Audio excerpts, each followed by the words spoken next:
Rockeyez would like to welcome Dave Williams of Killinger. Hey, man, what's up? What's going on?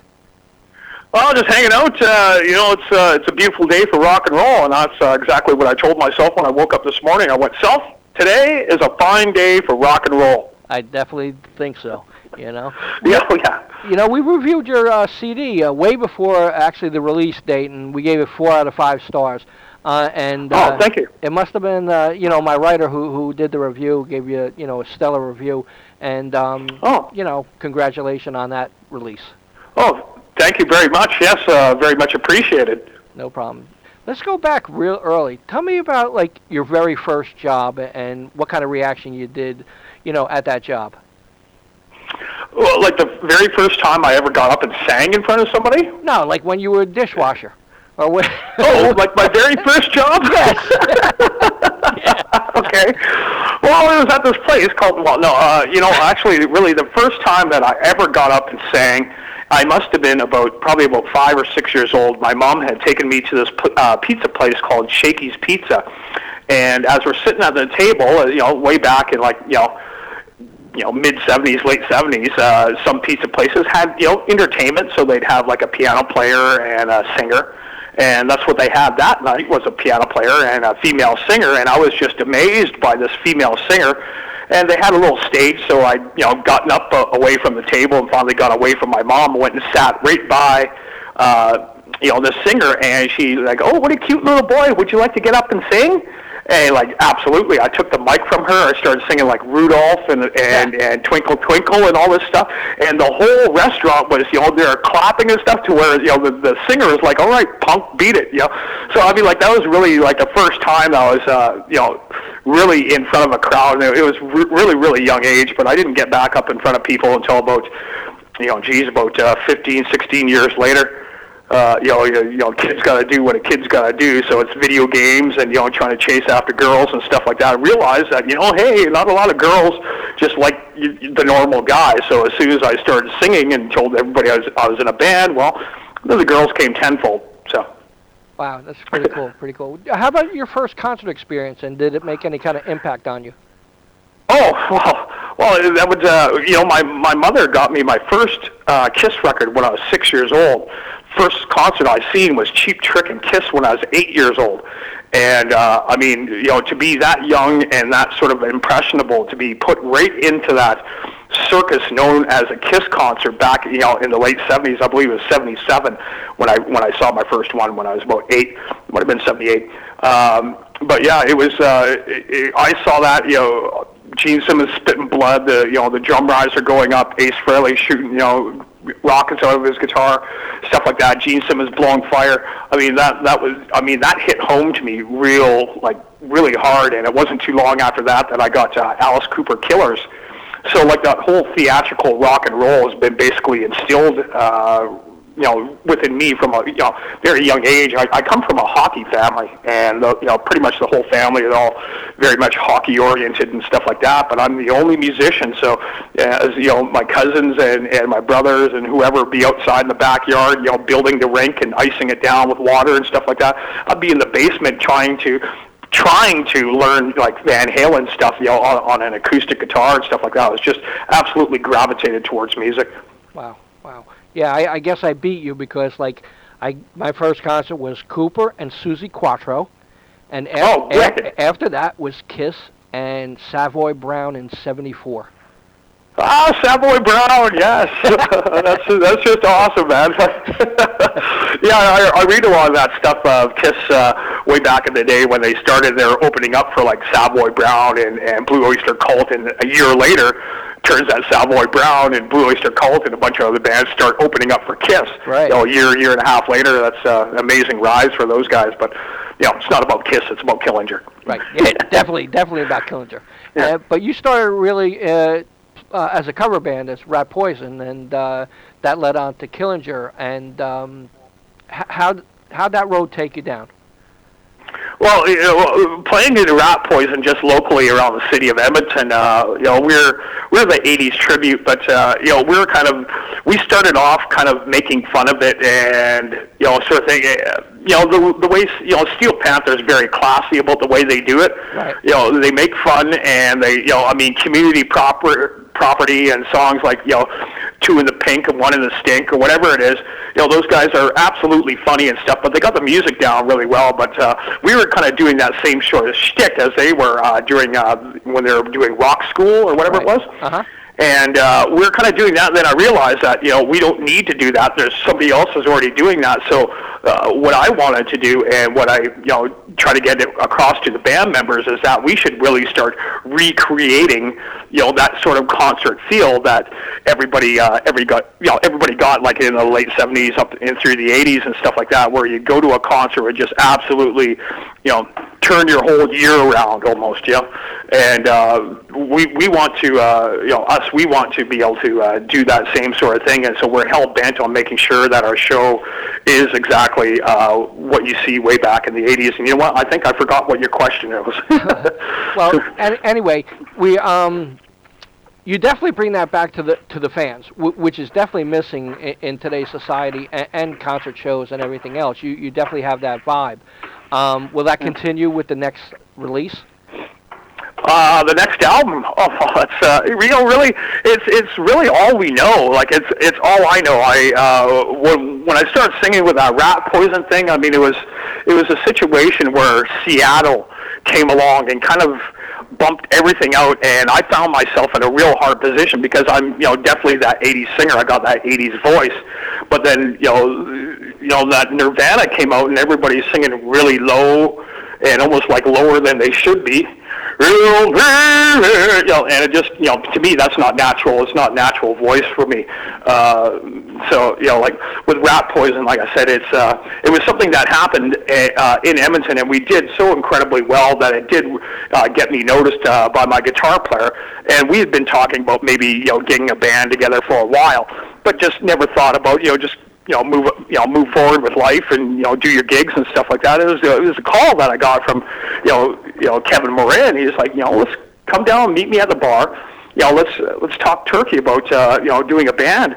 And like I said, it was just a matter of a handshake, and then everything came along with it. That whole George Lynch and getting Mike Frazier, Ted Jensen on the album and stuff like that. So we will absolutely continue on to the next album, and we already have quite a few songs written, stuff like that, and working on the single right now, which is usually for any band, that's usually what they go, oh my God, we got to write a single, we got to make sure that we have that single. Well, we've had the single for a while, so that's really the back of it's the back of our head now. We don't have to worry about writing that hit single, because I think we already have it. Cool. Now, you've been opening up for some pretty popular names. How do they treat you on the road, like the headliners? Well, all the headliners, they're there to do a job. We're there to do a job. It does become very hectic on the road. It's not per se, that TV taught. It's nothing but, jet set and girls flying everywhere. And it's not per se like that when you're starting out and you're going out and you're opening up for these headliners, because you have to be at the venue. Then you have to load in, and then you got your sound check, and then you get out, you go change, and then you're back on stage for 30, 40 minutes.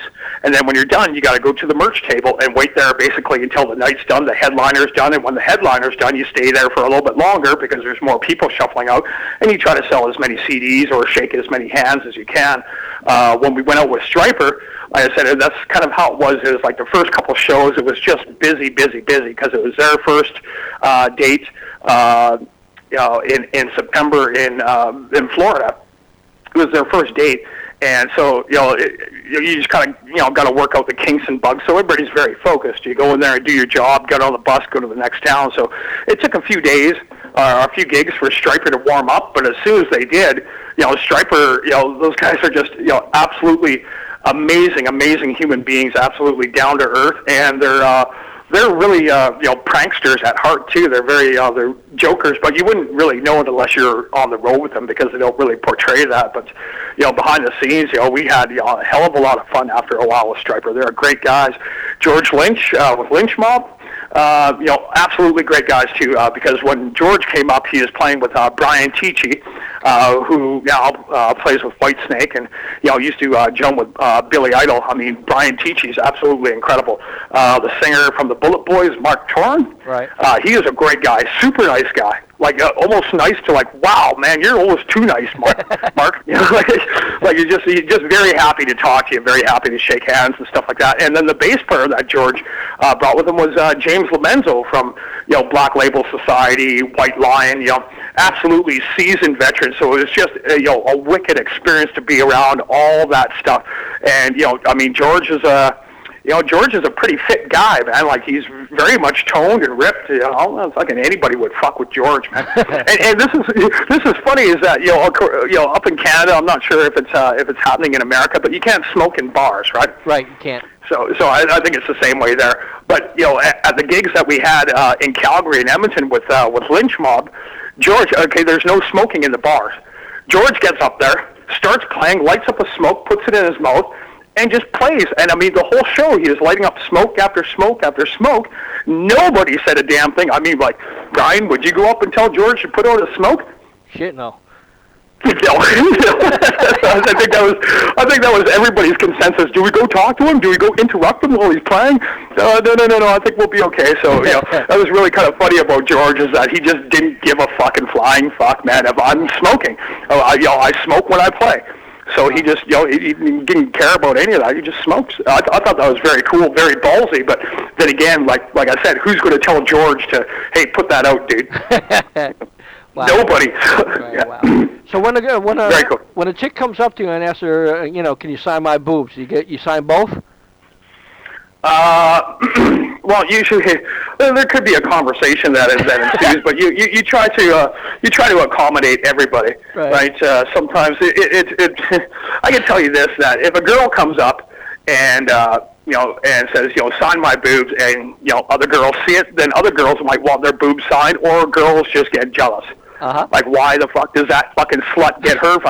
Whatever sort of catty stuff. So it's, when you sign boobs, and then you move on to the next one. It's not like, hey, can I play with your boobs for a while? I'll bounce them off one another. It's just too hard, especially like when you're signing and you're at the merch table. Yeah, you can always say, you know what? You stand right over there. When I'm done, we're going. That sort of thing. But when it's signing boobs, it really becomes a conveyor belt. Right here, this set of boobs, that set of boobs, and it's I've signed asses, I've signed crotches, I've signed foreheads, wow. I've signed boobs. I've signed it all. Forearms, upper arm, lower arm, calves. Cool. I've signed more than probably at least in the last 2 years, I've probably at least signed about 12 to 14 people with casts on. Wow. That's pretty cool. Yeah, it's become a thing where there's not a lot of in the city of Edmonton. I don't think there is anybody that's really doing stuff at our level. So that in turn, everyone, oh, Dave, you're a rock star. I'm like, yeah, okay, that's fine and dandy, but I didn't really notice how much I was really known until I went to the grocery store just to get some milk and stuff. And then there was this guy in there with his mom, and he lost his mind right in the aisle. He was like, "Oh my God, it's you!" And I thought I owed somebody money, or there was somebody behind me. Like, save him. And it was just this kid wanted my autograph right in front of his mom. His mom's looking at him like, what's your problem? It's just, some long-haired skid.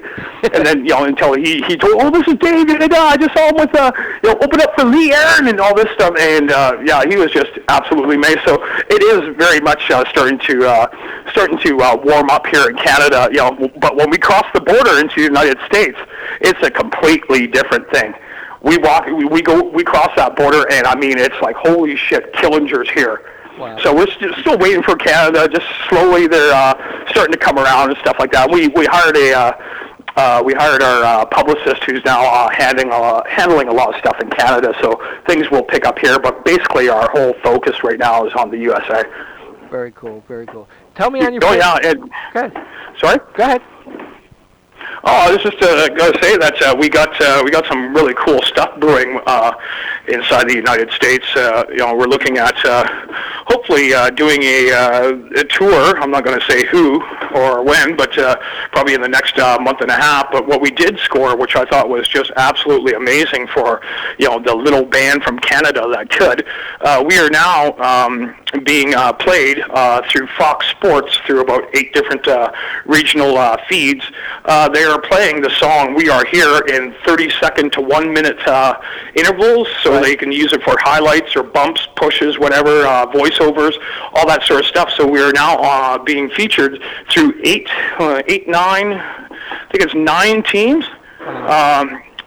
Major League Baseball teams, and will be played, and our music will be played with those 9 teams: Arizona Diamondbacks, the Dodgers, the Angels, Detroit Tigers, and the list goes on. But they'll be playing the song "We Are Here" for the entire 2012 regular season, Major League Baseball. That definitely brings notoriety to the band, because people that listen to the song and say, "Who's that?" and then it's definitely a good thing. Yeah, and from the last time I checked, I think. There's a lot of people that watch baseball. Oh yeah. A lot of people. So the exposure is just absolutely immense. It was great to hear that news. I knew we were going to get in something with some sort of sports team, and which we did. I mean, the San Jose Sharks are playing. I think they're playing "We Are Here" at their home games for the rest of the regular season. Wow, that's very cool. So we got the San Jose Sharks on board and stuff like that. But the Major Baseball League, MLB, is just, it's mind-blowing to know that we got that. Definitely. So on your Facebook, it says Pie Day. What kind of pie do you enjoy eating? Well, that was our drummer that wrote that, and sometimes he'll just like whiskey and beer, and that's all he'll put, and then the thing will light right up. So International Pie Day, I didn't know what it was. He told me, "Did you know it's Pie Day today?" And I'm like, "Okay, I'm assuming you put that on the Facebook." He was like, "Oh yeah, there's some pretty nasty ones on there." Oh well, you say pie, right? Oh yeah. I mean, guys right away, the first thing that they're going to think of is. Yeah. Let's part that hair. But I'm going to try that on my wife tonight, I think. Yeah. Give it a shot. What the hell? I got nothing to lose. Yeah. Absolutely, man. It's rock and roll. Yeah, Pie Day, whenever, that's Chris being Mr. Funny Man. So International Pie Day, I think it's more of a mathematical sense, but, if it's a mathematical sense and it's pie, well, you take 2 lips and you separate them, one here, one over there, what's left right in the middle. Yep. Definitely. Exactly. Beautiful. Yeah. That's fantastic. So, it was great talking to you. I would. You have anything else you want to bring up? Announce or anything? Well, yeah, absolutely. This summer, just one of the confirmed shows that we have will be at in Gibbons, Alberta. It's a big, huge rock festival. Of sorts. They also have other entertainment there, like dance DJs and stuff like that. But the main stage, they're all about the rock and roll. So it'll be on Saturday, June 30th. We're going to be playing on the same stage as Volbeat, same stage as Puddle of Mud, Age of Days, and the headliner for that night is Korn. Wow. So we're going to be hanging out with those guys. Yeah, absolutely tremendous gig for us to do that. Consider that we're very 80s, and we kind of look like the sore thumb a little bit when you see these bands all big, huge, and then Killinger. And then it's really, for me, I think it's just absolutely freaking amazing to see our name alongside those bands. But then again, I don't think there's another band on that bill for the 3 days, because it's a 3-day thing. Friday, Saturday, Sunday. And we're on the Saturday, but I don't think there's anybody really on the bill that is like us. So that that really works in our favor. And being on early, I think we're probably sometime in the afternoon we go on. So we have all that time to do all that promotion and stuff like that. It's going to be absolutely a kick-ass show, and we're going to be flying. Everything that we do, everything that's Killinger will be on that stage. All the pyro, all the bells and whistles, and all that sort of stuff. We'll have all that to make sure that people remember us, because like I say, it's just very hard for us to do stuff in Canada, just because all of our business associates are in are in the USA, and that's basically the market that they know. So hopefully, having this gig will open up Canadians' eyes a little bit and their ears to some of their hometown boys. I'm not going to say that we feel neglected or anything like that. It's not that at all. It's just the majority of our promotion happens in the U.S., but now we're starting to change that. So. Great, man. Well, congratulations, and I thank you very much for giving us a call. And wish you the not best. a problem. Wish you the best, man. Oh, thank you very much. Let me know when you have that posted. You could put it on Facebook, or let us know, and we'll be more than happy to fly it and get people to click like on it or whatever. Thanks a lot, man. Hey, thank you, Brian. Bye-bye. All right, man. Take it easy. Bye.